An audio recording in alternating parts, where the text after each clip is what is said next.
So, this is probably going to be the second last time I ever use this team.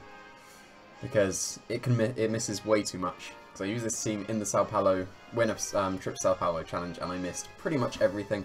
So I'm just finishing off this team because I didn't get to finish it off in the previous week because of university, but we've approached Easter now, so I can finish off the team. This episode, one more tomorrow, and then I can say goodbye to this team. It's a lot of fun. It's a lot of fun. Definitely a lot of fun, but it can miss, and it can go horribly wrong. There are perfect counters to it, like that Marowak. We saw in the last episode that Marowak was beatable, but Marowak is horrible. And I definitely need to bring Mimikyu now. Mimikyu does look good, though. But maybe I don't want to go my own Trick Room, which is quite unusual. But he's got his Mudsdale and his Marowak. And he's got his Pelipper as well, which makes Torkoal not so good, unfortunately. Abominable looks good. But that means that I would need to get it in Trick Room against the Marowak, which is awkward.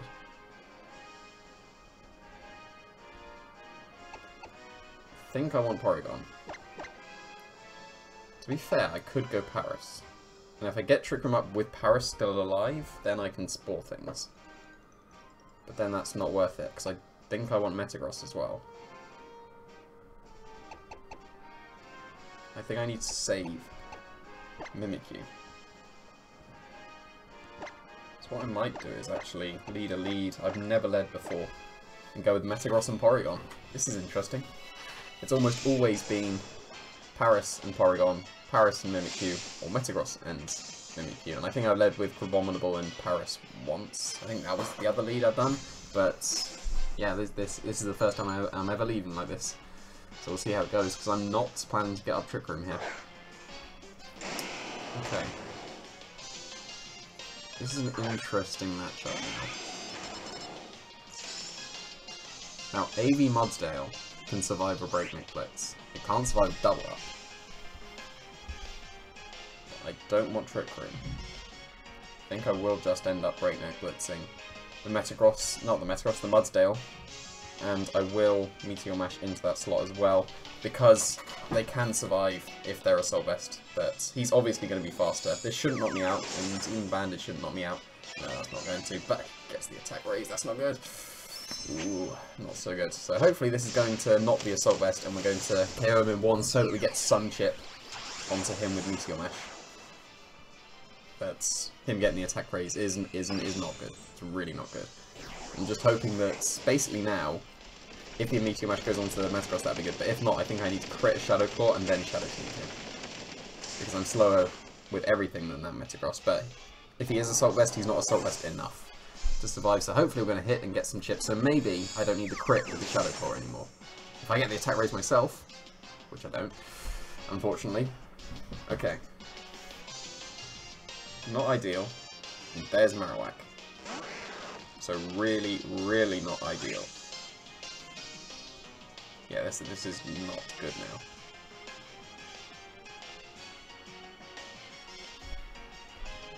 I think I'm going to be losing Metagross here. Now, hopefully that's to a Flare Blitz. So what I'm going to do is I'm going to Protect. And I'm going to Zen Headbutt the Marowak. So ideally, I think I live a Shadow Bone.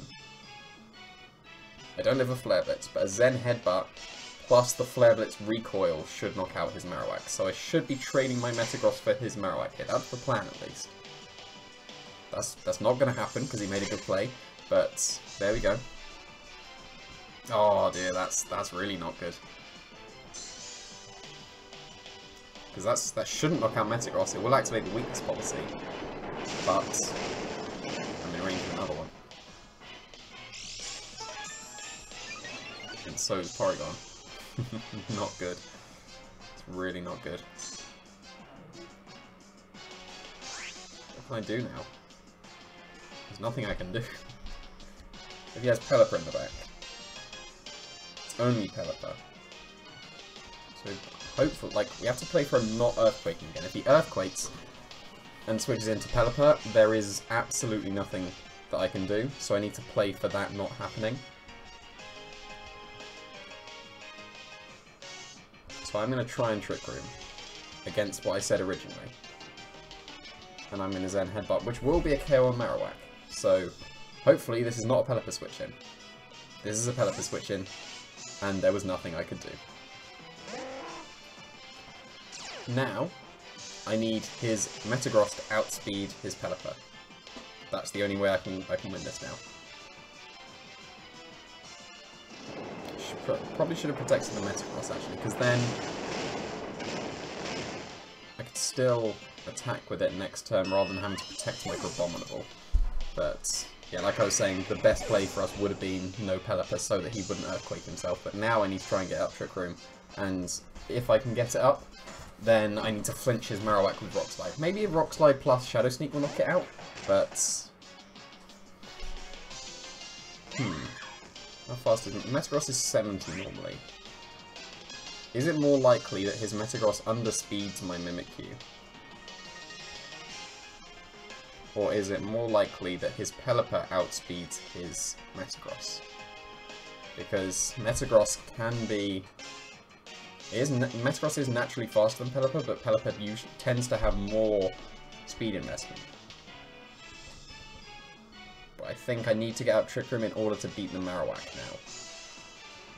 So I will go the Trick Room option. And this way, Meteor Mash can also miss. So Metagross needs to be faster.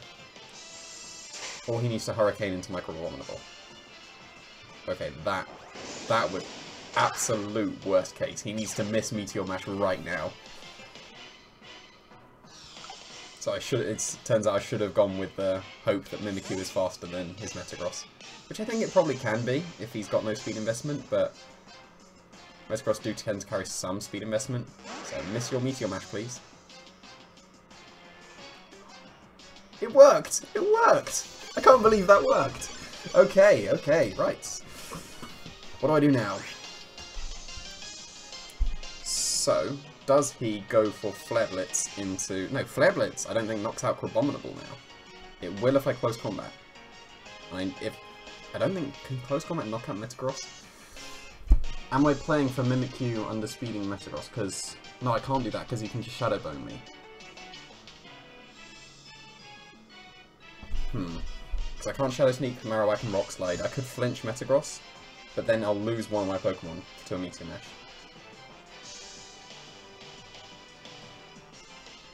I think that's still my best option. Because I don't know the speeds on the Metagross and I don't want to find out I'm going to flinch him. So this should knock out. I don't actually know if this knocks out. I assume it does. Because this is a Life Orb Rock Slide. Oh, he's going to Bullet Punch. Fair enough. Fair enough. So Shadow Sneak still was the best play. We do live! We live! Okay, so we don't need to hit the Metagross anymore. This needs to knock out Marowak. This needs to flinch Marowak. This really needs to flinch Marowak. Flinch Marowak, okay. Okay, right. Now what? Okay. Do I Shadow Sneak the Metagross because he's going to Bullet Punch my Mimikyu again? I absolutely Shadow Sneak this time, but we've just found out the Mimikyu underspeeds Metagross. So, I was correct in going for Trick Room.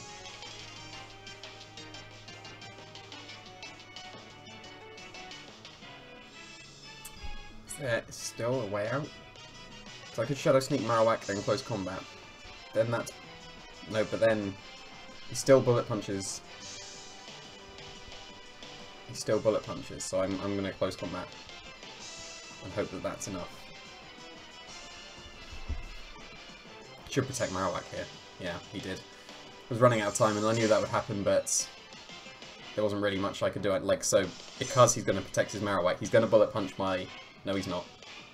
So, does this KO? This doesn't KO. So now he needs to miss again. Is he going to Earthquake now? Because that would be a good play. Because if I had a Shadow Sneak Metagross there, I think I actually stole it. No, no miss. Onto Abominable. That's game over now. That's now game over. So, if I'd have Shadow Sneak the Metagross, then I had a way back. I don't know why he didn't Bullet Punch Mimikyu though. That was a bit surprising, but... We tried our best, got some of the win condition, but ended up not playing to it completely. So I'm going to have to play for some more Bullet Punch and misses here. But yeah, unfortunate. If I'd have Shadow Sneaked the Metagross, then I'd have got a double protect guaranteed Shadow Sneak onto the Marowak, and I'd have got a Rock Slide onto the Pelipper. He would have Hurricaned my Abominable, but then he should have been in Shadow Sneak range, maybe. Pelipper's got reasonable defense, so if I'd have Shadow Sneak Metagross, I would probably be able to pull back, but he did miss the Meteor Mash, which did give us a little bit of a chance.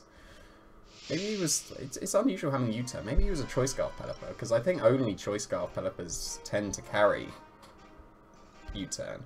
Unless they're an Assault Vest Pelipper. I don't know, is Assault Vest Pelipper a thing? So I used one once for fun, but I didn't think it was actually a thing. Unfortunate. But there we go. Apparently opposing Metagross is also horrible for this team. So if you have a Marowak and a Metagross, that's even worse. So, oh well. Let's face something that's entirely beatable this time. Hopefully this guy's going to have something very beatable. No Marowak, please. Okay, there's no Marowak, there's an Archeops, which is really cool. But he is incredibly weak to Trick Room. Like, unbelievably weak to Trick Room. Now he does have 2 potential Rock Slide users.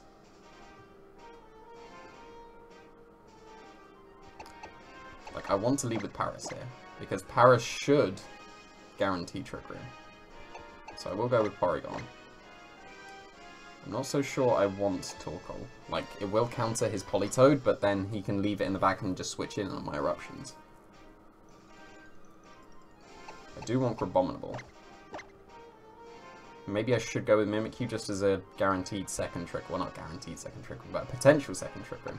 So I'm kind of leaning towards Metagross, but I think Mimikyu is safer, so let's go with Mimikyu. I should be able to get Trick Room out.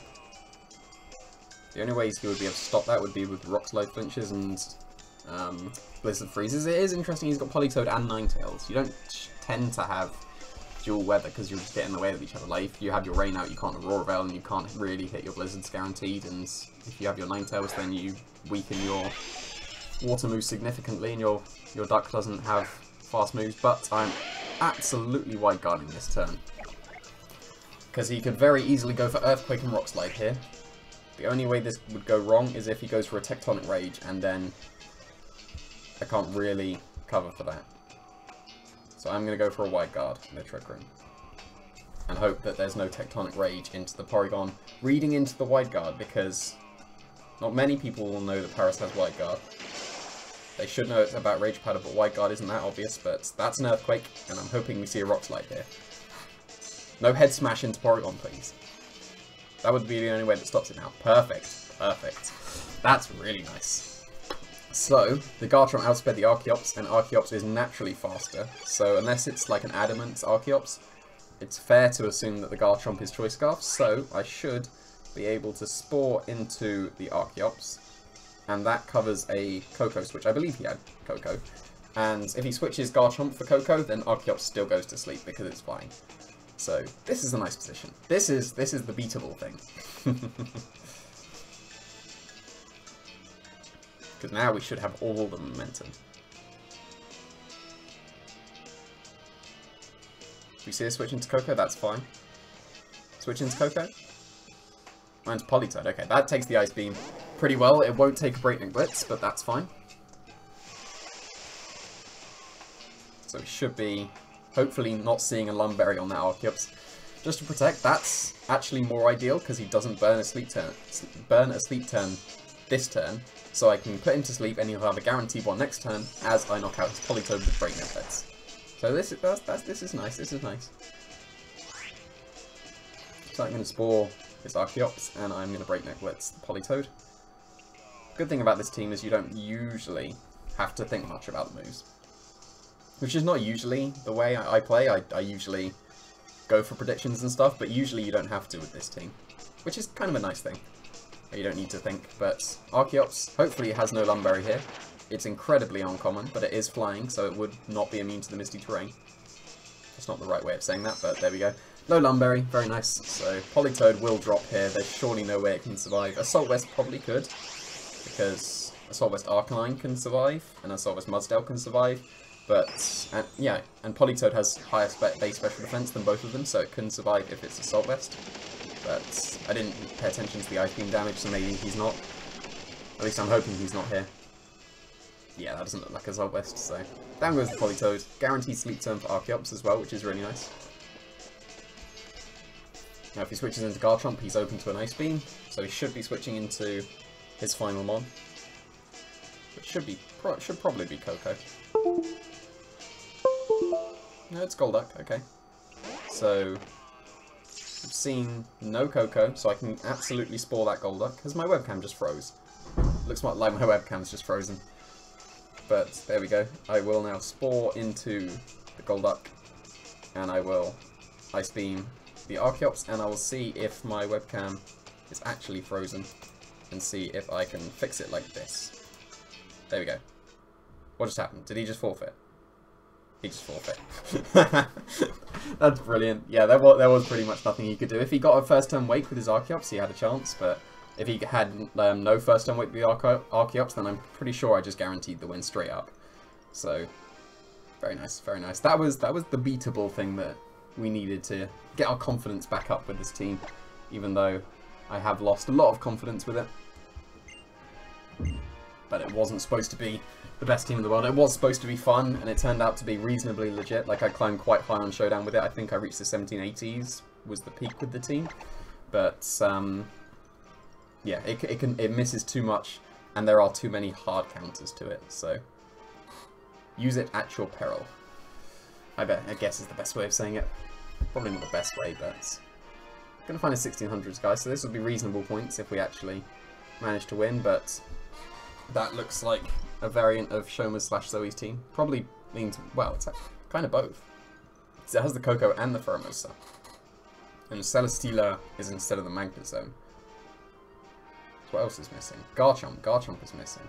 So this is usually the team I like to face with this team, because they are usually very weak to Trick Room. So Paris plus Porygon should guarantee the Trick Room.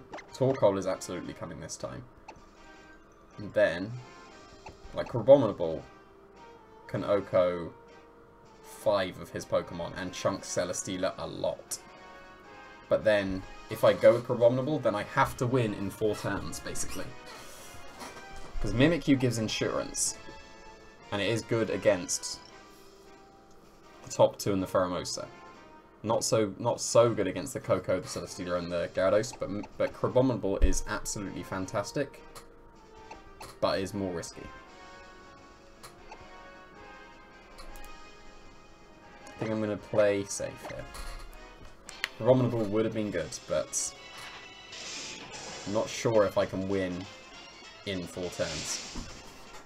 Because people, if they're smart, they just protect around the Trick Room and only give me 2 turns of Trick Room so that I can't win in those 4 turns. That's another way you beat this team. You just stall out the Trick Room successfully. But Lele Pheromosa is fine. The worst case here would be a Dazzling Gleam now, because I should have absolutely guaranteed Trick Room here. I don't think either of them has a spread move that can flinch or status my Porygon.